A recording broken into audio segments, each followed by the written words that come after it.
So good afternoon everyone. हमारा ये वैद्यकीय सुभाषित साहित्यम इस विषय की हम चर्चा कर रहे हैं और उसमें हम ना आज तक वैद्यक शास्त्र विज्ञानीय, वैद्यक संहिता विज्ञानीय इन दो अध्यायों की चर्चा की है।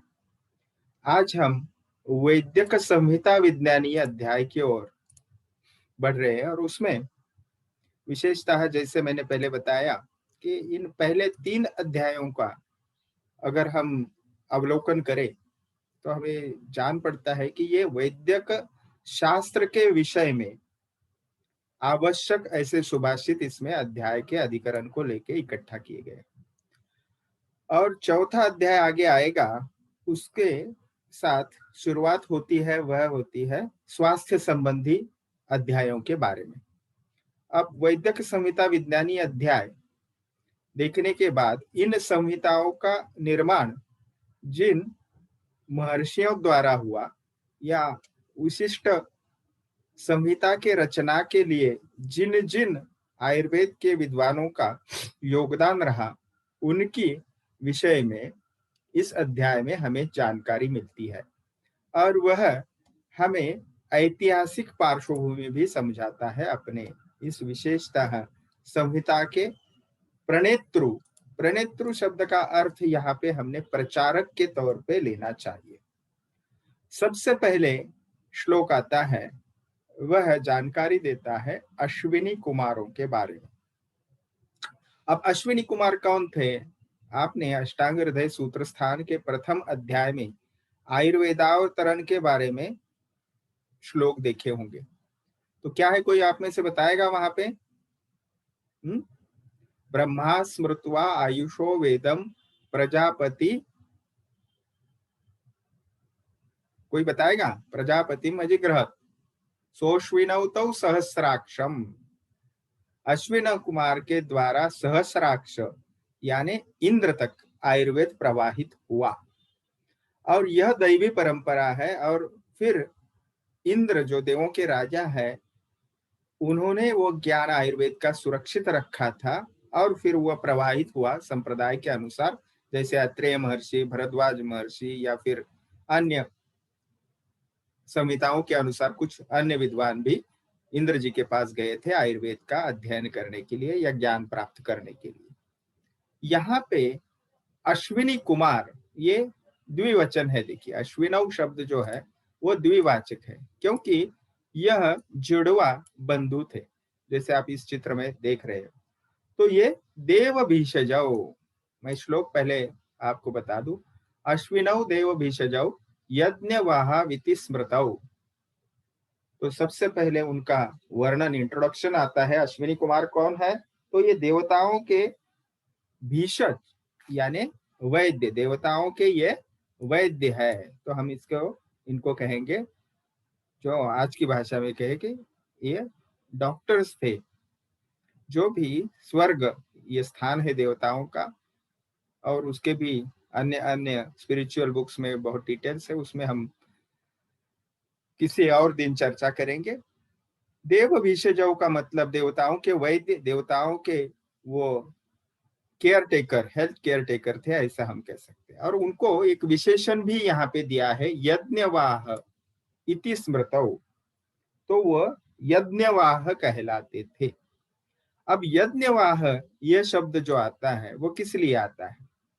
देखिए, वैदिक संस्कृति में, भारतीय प्राचीन परंपरा में यज्ञ या कर्म, यज्ञ को कर्मकांड के तौर पे हम देख सकते हैं। और इस कर्मकांड यज्ञ विधि जब होता था तो यज्ञ में विशिष्ट आहुतियां दी जाती है, विशिष्ट पदार्थों की हो या औषधि वनस्पतियों की सामग्री हो या घी तेल इत्यादि।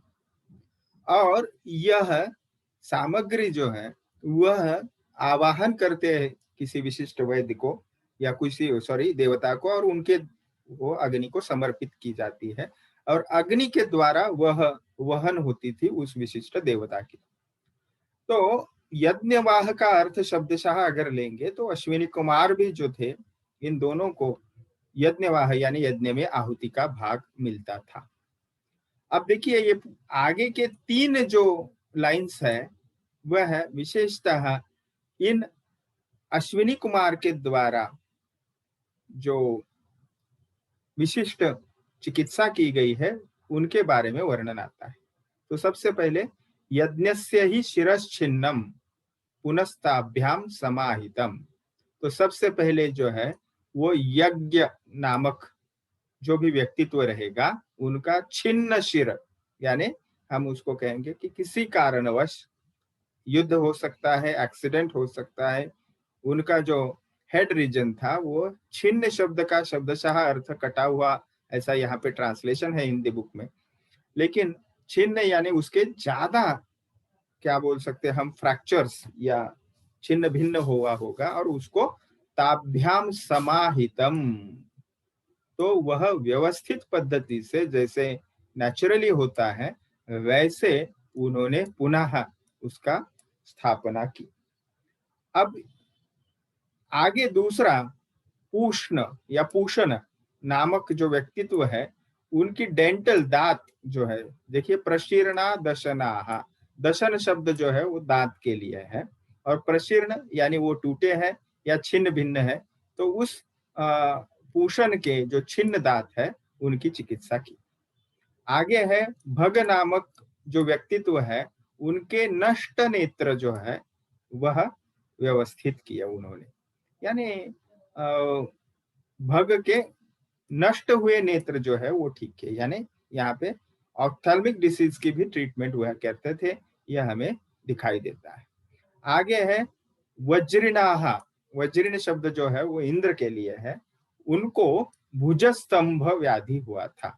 अब भुजस्तंभ क्या है, तो विशेषतः इस व्याधि में जो शोल्डर जॉइंट की मूवमेंट है, ठीक है, तो वो ठीक से नहीं हो सकती, आज की भाषा में उसको फ्रोजन शोल्डर भी हम कह सकते हैं। तो वो स्तंभवत हो जाता है, भुजा यानी हाथ, वो स्तंभ के प्रमाण यानी पिलर के प्रमाण, खंबे के प्रमाण हो जाता है, यानी उसके मूवमेंट्स जो है वो रिस्ट्रिक्टेड हो जाते हैं। तो इंद्र देवता को ये व्याधि हुई थी और उनकी चिकित्सा इन्होंने क्या है, ताभ्याम एव, ये अनेक वचन है, यानी यहाँ से जो पूषण के जो प्रशीर्ण दशन है, भग के नष्ट नेत्र है, नष्ट शब्द से हमने लेना चाहिए बिल्कुल उनकी दृष्टि चली गई थी इस पद्धति से, और ऐसे व्याधि के, नेत्र व्याधि के भी, ऑप्थेल्मिक डिसीज की भी उन्होंने ट्रीटमेंट की थी। वज्रिनाह यानी इंद्र देवता के भुजस्तंभ नामक व्याधि की चिकित्सा की थी। तो ये इसके लिए इन तीन चिकित्साओं के लिए इकट्ठा बताया है कि ये इन्होंने यानी अश्विनी कुमार जी ने, ये जो द्वय है, ये दो जुड़वा बंधु है, इनके द्वारा ये चिकित्सा हुई। तो ये हमें यहाँ विशेषतः ये सभी जो व्याधि है अगर इसका विभाजन करें तो सबसे पहला व्याधि है यहाँ पे कटा हुआ सिर, या फिर ये डेंटल सर्जरी, या फिर नष्ट हुआ नेत्र, ये तीन जो व्याधि है ये विशेषतः सर्जिकल यहाँ पे इंटरवेंशन जरूरी था, वो उसमें एक्सपर्ट थे। और ये भुजस्तंभ व्याधि जो है इंद्र देवता को हुआ, ये भुजस्तंभ व्याधि काय चिकित्सा का व्याधि है, इसमें औषधियों को केवल हम औषधोपचार करके पंचकर्म और इंटरनल मेडिसिन देके उसको ठीक कर सकते हैं, ऐसे है। यानी मेरे कहने का मतलब, मैंने इसलिए विभाजन स्पष्टीकरण में आपको बताया कि वो सर्जरी और मेडिसिन दोनों ब्रांच में वो एक्सपर्ट थे। आगे हमें ये संदर्भ मिलता है, ऋग्वेद संहिता से ये संदर्भ है, चरित्रम ही वेरिवाच्छेदी पर्णम आजाखेलस्य परितक्मायाम सद्यो जंघाम आयसी धने हिते सर्तवे प्रत्यधत्तम। तो आयसी, आप सबसे पहले समझने के लिए ये कहिए कि ये उदाहरण के साथ इसलिए कोट किए गए हैं क्योंकि these are the evidence. Okay, आज जैसे हम केस स्टडी वगैरह, आज व्यक्ति का नाम केस स्टडी में या क्लिनिकल रिसर्च में एक्सपोज नहीं किया जाता, उसकी सीक्रेसी मेंटेन की जाती है। किंतु ये जो हमें यहाँ पे विश्पला या इससे पहले हमने संदर्भ व्यक्तित्व के नाम देखे, वो इसलिए दिए गए हैं कि हिस्ट्री, एज ए हिस्ट्री इसको कोट करना आवश्यक था और इन एपिसोड्स को बताना आवश्यक था ताकि अगली पीढ़ियों को ये समझ सकते हैं। तो ये विश्पला ये एक स्त्री थी और विशेषतः वह रानी थी इस चित्र में अगर आप देखते हो तो। और वहां पे एक लेग उनका जो है वो नेचुरल है देखिए, और ये जो है वह आर्टिफिशियल लेग है। ओके, तो ये स्टोरी यह श्लोक बताता है ऋग्वेद में। ठीक है, तो लोहे की जो ये प्रोस्थेटिक्स भी इसको बोलते हैं, या हम इसको कहेंगे एक युद्ध के दौरान जिस प्रकार ये उनका परिचय भी दिया है विश्वला जी का, वो क्या है, खेल राजा की पत्नी, खेलस्य षष्ठी है, षष्ठी विभक्ति है संस्कृत भाषा में। तो खेल नामक राजा की ये पत्नी थी विश्वला, और उनके चरित्र यानी पैर, ये किस समान, वेरी शब्द जो आता है वह पंखों के लिए, पक्षी के पंखों के लिए विशेषतः पर्ण शब्द आता है। तो वेरी शब्द पक्षी के लिए, पर्ण शब्द पंखों के लिए, और जिस प्रकार पक्षियों के पंख काट दे उसी समान इनको परितकमायाम, ये शब्द युद्ध प्रसंग के लिए है। और युद्ध में उनके जिस प्रकार पक्षियों के पंख काटे जाते हैं उस प्रकार से उनका जो एक पैर था वह कट गया था, और उन्हें ये अश्विनी कुमार को ही डेडिकेटेड ये प्रोसीजर है। तो उन्होंने क्या किया, सद्यो शब्द है, एक रात में ऐसा ये जो है वो स्पष्टीकरण में आप लिख सकते हो, लेकिन सद्यो, सत्य यानी तुरंत, बिल्कुल क्विकली ये प्रोसीजर जो है उन्होंने किया। ये थोड़ा प्रिंटिंग मिस्टेक यहाँ पे है, जंघा शब्द होना चाहिए, जंघाम आयसी। जंघा यानी उरु से लेके, यानी हमारे क्या बोले थाई रीजन से वो कट गई थी, तो वहीं से, यानी ये पूरा यहाँ पे जो आपको ये चित्र में दिख रहा है, ये पूरा प्रोस्थेटिक उन्होंने वहां पे इम्प्लांट की तरह हम कर सकते हैं वो बैठाया उन्होंने। और वह कैसा था, तो धने हिते सर्तवे प्रत्यधत्तम, प्रत्यधत्तम यानी उन्होंने दिया, और वह कैसा था, यानी वो सर्व प्रकार की जैसे नेचुरल लेग या पैर मूवमेंट कर सकता है उस पद्धति से मूवमेंट करने वाला उन्होंने सर्जरी या ये प्रोस्थेटिक, या हम उसको कहेंगे कि ये शस्त्र कर्म में वो डेफिनेटली लेग तो ऐसे कटा नहीं होगा कि भाई तुरंत वहां पे बिठा दे। तो कहने का तात्पर्य यह है कि वहां पे शस्त्र कर्म करने के लिए वो एम्प्यूट हुआ लेग जो है, यहाँ पे इस चित्र में आप देख रहे हैं, तो उसको डेफिनेटली सूचरिंग करना पड़ेगा। और सूचरिंग के लिए आवश्यक जो एनास्थेसिया, या हम जिसे मराठी में भूल देने म्हणतो, या संज्ञानाशक क्रिया, संज्ञाहरण, यह करने की विद्या उनको प्राप्त थी, और फिर शस्त्र कर्म किया होगा तभी ये जाके पॉसिबल होगा। और इस प्रकार से ये पूरा प्रोसीजर उन्होंने किया होगा, और वह इस पद्धति से हुआ जिसका रेफरेंस वो जो है वो सर्व प्रकार की क्रिया करने के लिए ये एक ऑनलाइन रेफरेंस भी मुझे मिला। तो आप देख सकते हो कि ऋग्वेद जो है उन्होंने विश्वला को मेंशन किया है, और who have lost the leg during a battle, and then the twin gods, that is Ashwini Kumara, fitted her with an iron made prosthetic leg, allowing her to get back in action. और वो इतने तुरंत पद्धति से उन्होंने किया, तो सद्य शब्द वहां पे उपयोग किया है। ये हमारा जो वैदिक हेरिटेज है ये हमें पता होना चाहिए। चलिए आगे चलते हैं। नेक्स्ट जो श्लोक है वह हमें और इतिहास का एक बिल्कुल महत्वपूर्ण व्यक्तिमत्व समझाता है, वह है धन्वंतरी जी। आज हम धन्वंतरी जी की प्रार्थना जो करते हैं वह चतुर्वर्ग चिंतामणि नामक ग्रंथ से आई हुई वास्तु शास्त्र, शिल्प शास्त्र का ग्रंथ है वो, और उसमें जो वर्णन है धन्वंतरी देवता कैसे हैं, कैसे दिखते थे या दिखते हैं एक्चुअली कहना चाहिए, वह उनका वर्णन आता है। अभी ये आपके सामने जो श्लोक है वो अग्नि पुराण से है, और वह धन्वंतरी जी का परिचय देता है। ततो धन्वंतरी ही विष्णु आयुर्वेद प्रवर्तका प्रदर्शका, ये दो शब्द यहाँ पे आते हैं पाठ भेद। बिभ्रत कमंडलुम पूर्णम अमृतेन समुत्थिता, तो ततो यानी उसके पश्चात यह शब्द प्रयोग है यहाँ पे। तो वह धन्वंतरी जी जो है उनका विष्णु हूँ, धन्वंतरी ही विष्णु, यानी विष्णु जी का ही अवतार धन्वंतरी स्वरूप जो है, जो आयुर्वेद का प्रवर्तक या प्रदर्शक, यानी आयुर्वेद का प्रचार करने के लिए, प्रसार करने के लिए विष्णु जी ने ही, भगवान विष्णु ने ही धन्वंतरी का रूप लिया। और वह कैसे थे, कैसे अवतरित हुए? समुत्थिता, यह शब्द प्रयोग है। तो समुत्थिता यानी प्रकट हुए। अब प्रकट कौन होता है? जो पहले से अस्तित्व में होता है, वह वहां पे निर्माण हुआ, जन्म हुआ, ऐसा शब्द प्रयोग नहीं है। वह समुत्थिता यानी वह प्रकट हुए। और वह किस प्रकार से है प्रकट हुए? तो उनका वर्णन है कमंडलुम पूर्णम अमृतेन। तो ये जो कमंडलु है, ये पूरे औषध स्वरूप वनस्पतियों का सार, अमृत रूपी सार इस कमंडलू में लेके वह अवतरित हुए। यह संदर्भ हमें मिलता है विशेषतः, यह ग्रंथ का कोटेशन है अग्नि पुराण से।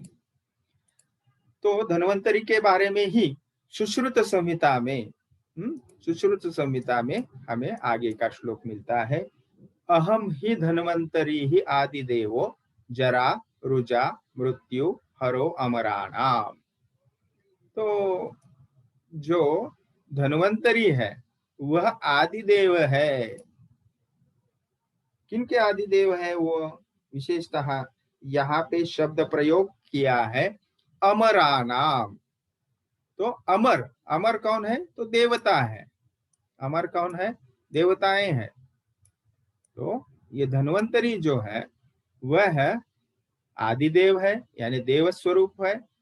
और वह अमरानाम यानी देवताओं के जरा, जरा का मतलब है वार्धक्य या एजिंग साइंस एंड सिम्टम्स, जैसे बाल गिरना, बाल पकना, चेहरे के ऊपर या त्वचा के ऊपर झुर्रियां आना, व्रिंकल्स आना, शरीर की क्षमता होगा कम होना, वगैरह वगैरह।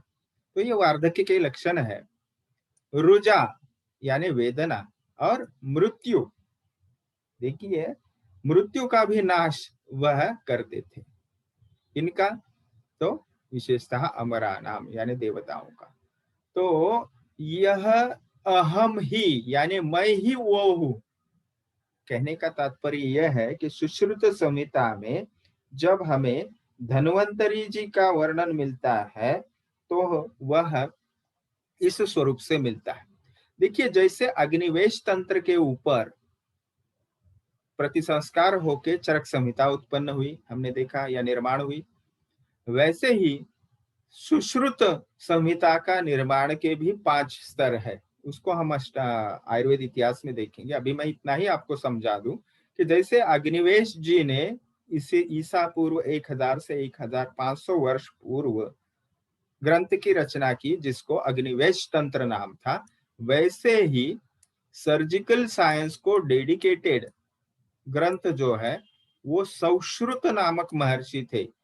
ये अग्निवेश जी के समकालीन है, ऋषि थे या विद्वान थे। और उन सौश्रुत महर्षि जो है उन्होंने ही सौश्रुत तंत्र की रचना की। ठीक है, सौश्रुत तंत्र की उन्होंने रचना की। आया ध्यान में? तो इस सौश्रुत महर्षि जो थे वह धन्वंतरी जी का अवतार स्वरूप थे। और इसलिए सुश्रुत संहिता में ये जो कोटेशन आता है वह बता रहे हैं सौश्रुत महर्षि कि मैं ही धन्वंतरी हूं, जो आदिदेव है और देवताओं का जरा रुजा मृत्यु ये हरण मैं करता था। और इस प्राप्तोस्मि यानी मैं क्या हुआ हूं? प्रकट हुआ हूं। कहां पे? गाम भूय इह उपदेष्टुम, यानी पृथ्वी के ऊपर यह उपदेश करने के लिए या यह प्रचार करने के लिए, यह सिद्ध करने के लिए मैं प्रकट हुआ हूं। इसलिए शल्याङ्गम अंगैहि अपरैहि उपेतम, यह शब्द आपने इस प्रकार से उसका विच्छेद करना चाहिए। यानी शल्याङ्ग जो अष्टांग आयुर्वेद में शल्य यानी सर्जिकल ब्रांच है, उस अंग का यानी उस ब्रांच का अपर यानी वह श्रेष्ठ है, ये उपेतम यानी ये बताने के लिए, इसका प्रचार करने के लिए मैं पृथ्वी के ऊपर धरातल के ऊपर, भूमंडल के ऊपर अवतीर्ण हुआ हूं। प्राप्तोस्मि शब्द है। प्राप्तोस्मि का तात्पर्य यह है, मैंने जैसे बताया, कि जो पहले से होता है वही प्रकट होता है, वही अवतीर्ण होता है। तो ये पहला वर्णन आया अग्नि पुराण में से।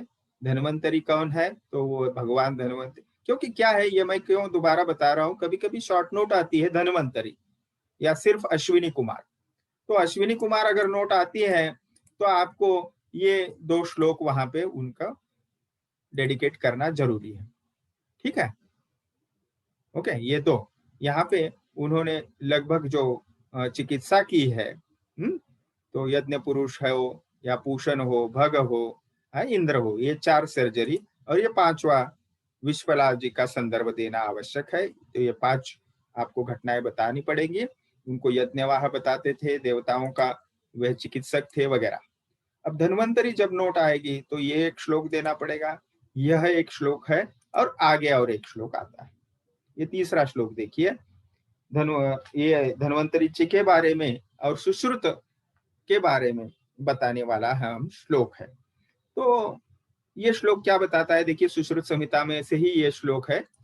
धन्वंतरी ही धन्वभृताम वरिष्ठम अमृतोद्भवम चरणा उपसंगृह्य सुश्रुता परिपृच्छति। तो धन्वंतरी जी कौन है? तो वह धन्वभृताम। तो धन्वभृताम इस शब्द का अर्थ आपने लेना चाहिए कि वह धार्मिकों में श्रेष्ठ थे। और धन्वभृताम का अर्थ हम इस प्रकार से भी ले सकते हैं, जैसे दीर्घतमो अभूत। अगर सुश्रुत ने इस प्रकार से हमने देखा, एक आपको बात बता दूं, या जब हम सुश्रुत संहिता का इतिहास देखेंगे तब हमें ये पता चलेगा कि ये सुश्रुत तंत्र या सुश्रुताचार्य जी जो थे, ये काशी में, यानी आज जिसे वाराणसी कहते हैं, तो उत्तर प्रदेश की, वहां पे इनका निवास था। और ये सुश्रुताचार्य जी जो थे, यही काशीराज दिवोदास थे। काशीराज क्यों? क्योंकि उस समय का आज भी बहुत सारे लोग वाराणसी को काशी ही कहते हैं। तो काशी के राजा थे, उनका नाम था दिवोदास।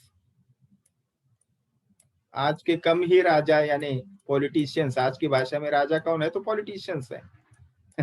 तो ये कम ही शिक्षित होते हैं, लेकिन उस वक्त के राजा भी जो थे वो बहुत विद्वान होते थे। और ये काशी के राजा दिवोदास, इनको ही धन्वंतरी कहा जाता था। ठीक है, वो इतिहास में और विस्तार से हम देखेंगे। तो ये धार्मिकों में श्रेष्ठ है, वरिष्ठ है। तो ये क्या है? सीनियर, या we can say that more experienced. और वो कैसे है? अमृतोद्भवम, यानी ये एक आपने समुद्र मंथन की कथा महाभारत में सुनी होगी, या विष्णु पुराण में आपने सुनी होगी, कम से कम सीरियल तो कभी देखी होगी, माता पिता देखते वक्त या आपके ग्रैंडफादर या ग्रैंड मदर देखते वक्त।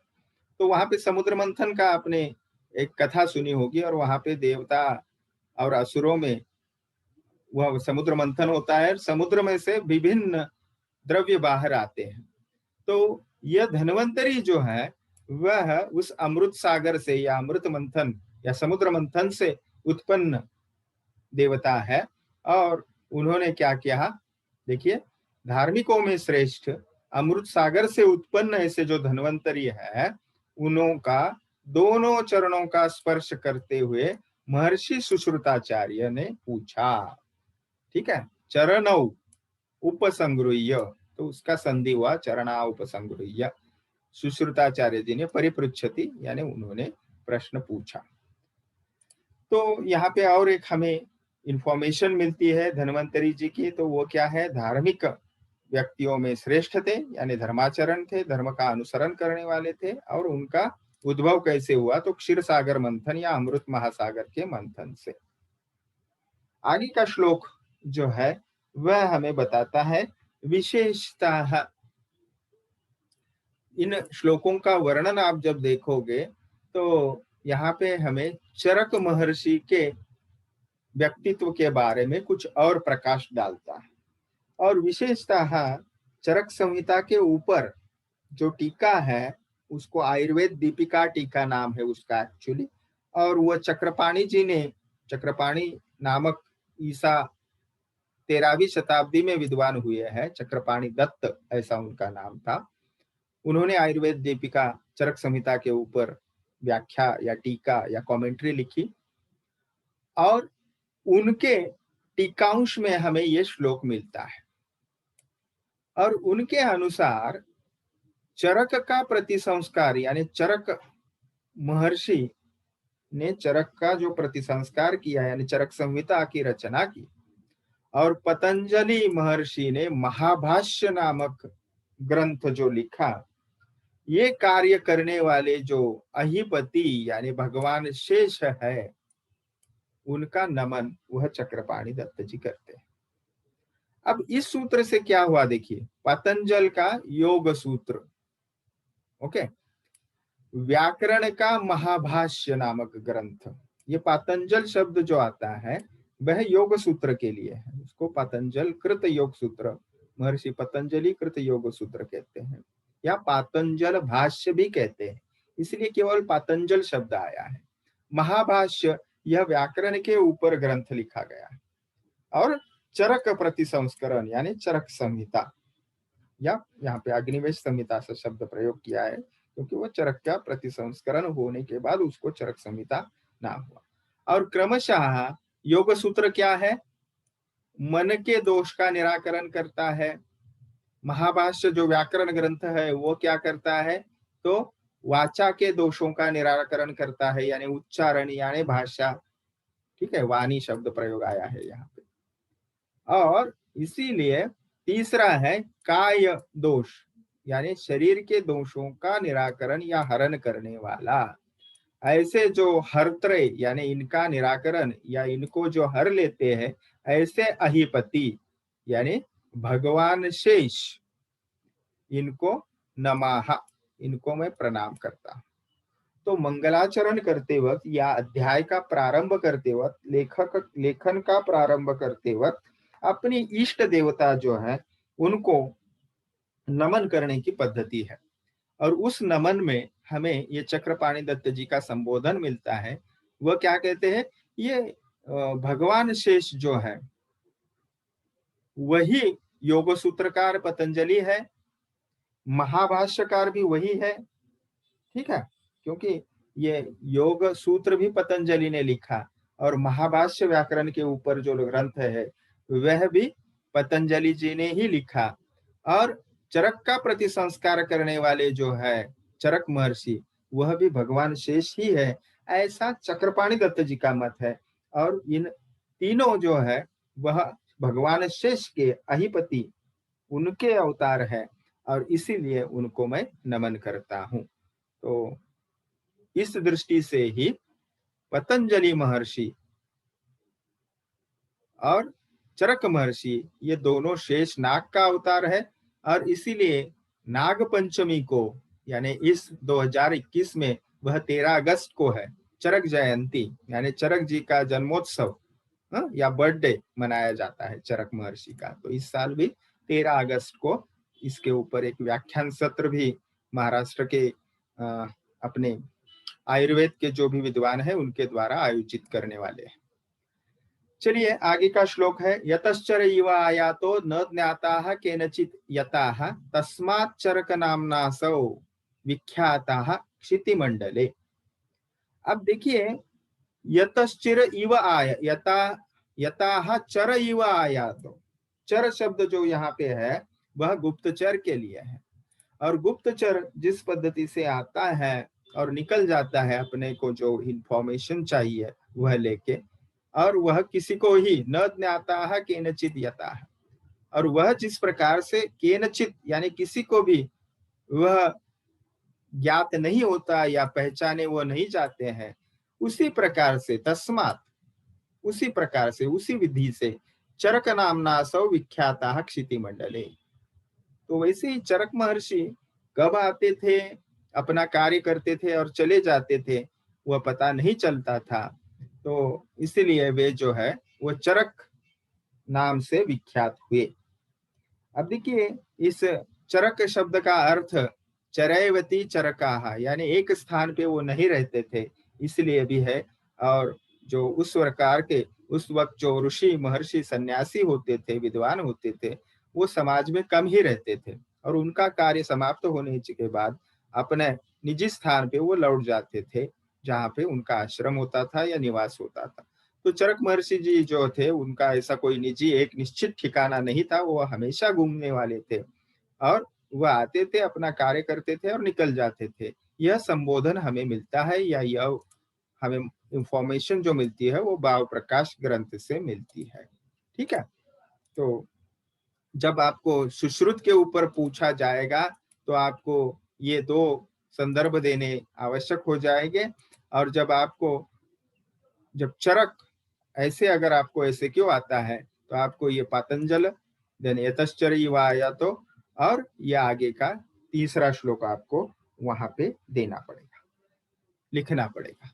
तो ये श्लोक क्या बताता है, देखिए, योगेन चित्तस्य, यानी योग शास्त्र से चित्त का यानी मन का, पदेन वाचा, पद शब्द जो है वो व्याकरण शास्त्र के लिए वाचा, मलम शरीरस्य च वैद्यकेन, तो चित्त मल जो है वो योग शास्त्र के द्वारा, पद मल यानी व्याकरण विषयक भाषा विषयक जो मल या दोष है वह किसके द्वारा, व्याकरण शास्त्र के द्वारा, और शरीरस्य च यानी शरीर का षष्ठी विभक्ति है, वह वैद्यक शास्त्र के द्वारा निराकरण करते हैं। कौन करते हैं, तो पतंजलि। तो ये निराकरण जो करते हैं वह पतंजलि मुनि है। यो अपाकरोत्तम प्रवरम मुनि नाम, प्रवर यानी सर्वश्रेष्ठ, मुनियों में सर्वश्रेष्ठ जो है।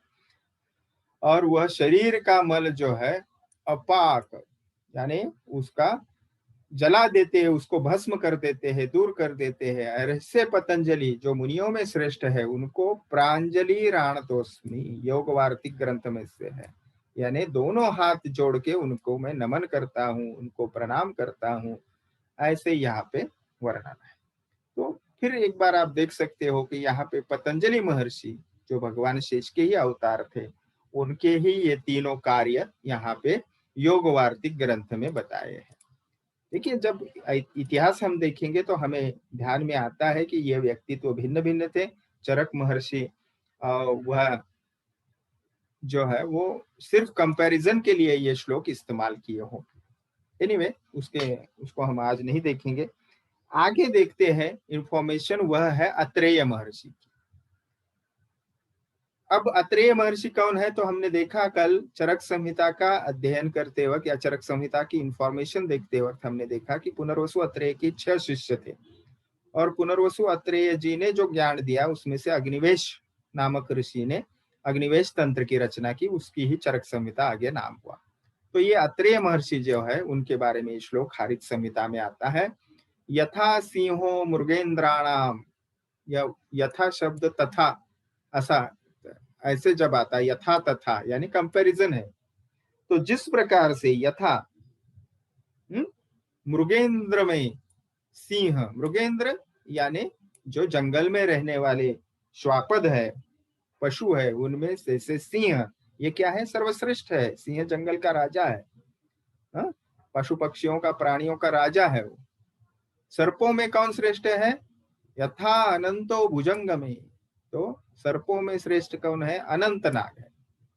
देवानाम च यथा शंभु, देवताओं में जैसे शंभु देवता, महादेव देवता सर्वश्रेष्ठ है, वैसे ही क्या है, तथा अत्रेयो अस्ति वैद्यके, वैद्यक शास्त्र में, वैद्यक शास्त्र में सर्वश्रेष्ठ स्थान उसी प्रकार से अत्रेय महर्षि जी का है। क्योंकि चरक संहिता का अगर आयुर्वेद अवतरण देखे तो चरक संहिता में पुनर्वसु अत्रेय जी जो थे उन्होंने ही इंद्र के द्वारा और इंद्र के स्थान साथ जो सुरक्षित ज्ञान था आयुर्वेद का उसका ग्रहण किया, अपने 6 शिष्यों को दिया। ओके, अग्निवेशस्य भेलस्य जतुकर्णा पराशरा इत्यादि हमने कल श्लोक देखा वो पिछले लेक्चर में।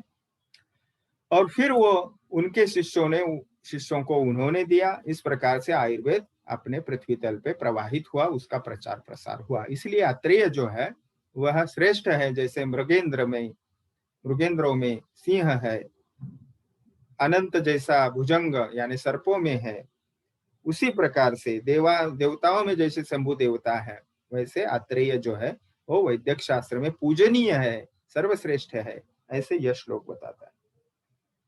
आगे का श्लोक है कश्यप महर्षि के लिए। तो कश्यप ऋषि कौन है? जिन्होंने कश्यप संहिता का निर्माण किया।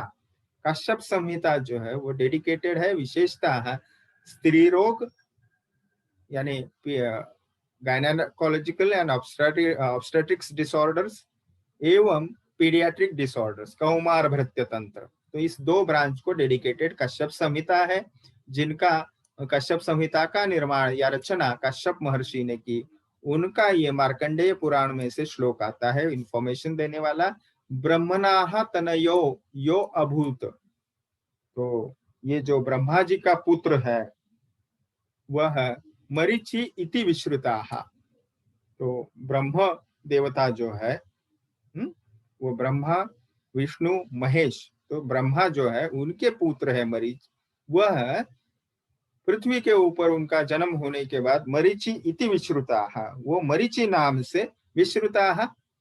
इसका अर्थ क्या हुआ? वह विश्व विख्यात है या प्रसिद्ध है। अब क्या है देखिए आगे, कश्यपस्तस्य पुत्रो अभूत।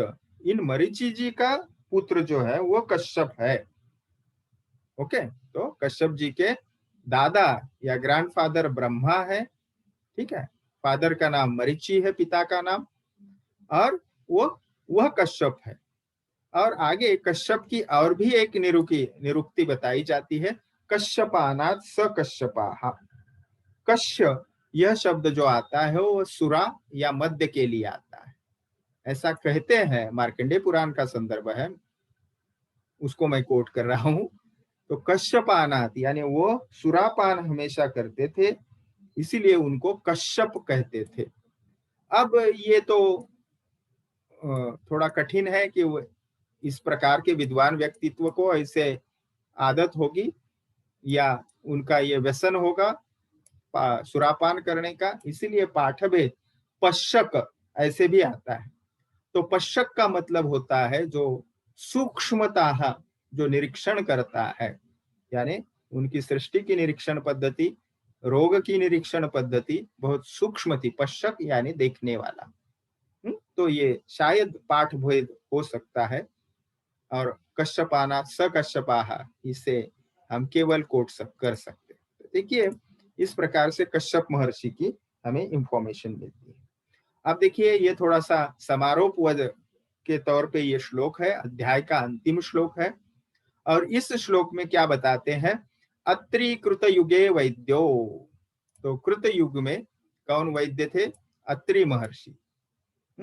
द्वापरे सुश्रुतः स्मृतः, द्वापर में कौन थे? सुश्रुत महर्षि। और कलि युग में कौन थे? कलि युग में कौन महर्षि थे?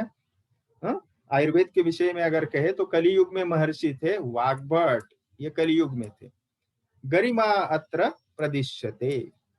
तो ये तीन युगों में तीन वैद्यक शास्त्र के प्रणेता या प्रचारक या सर्वश्रेष्ठ व्यक्तित्व थे, ठीक है। तो पुनर्वसु अत्रेय कृत युग में थे, सुश्रुत महर्षि द्वापर युग में थे, और वाग्भट महर्षि कलि युग में थे, ठीक है। और उन्होंने गरिमात्र प्रदिश्यते मीन्स अपने अपने काल में उन संहिताओं को प्रचारित किया, अपने अपने जो संहिता ग्रंथ थे उनके द्वारा प्रचार किया। ये हारित संहिता में से श्लोक है। आपके अगर कोई प्रश्न है तो पूछिए, क्योंकि ये अध्याय यही समाप्त होता है।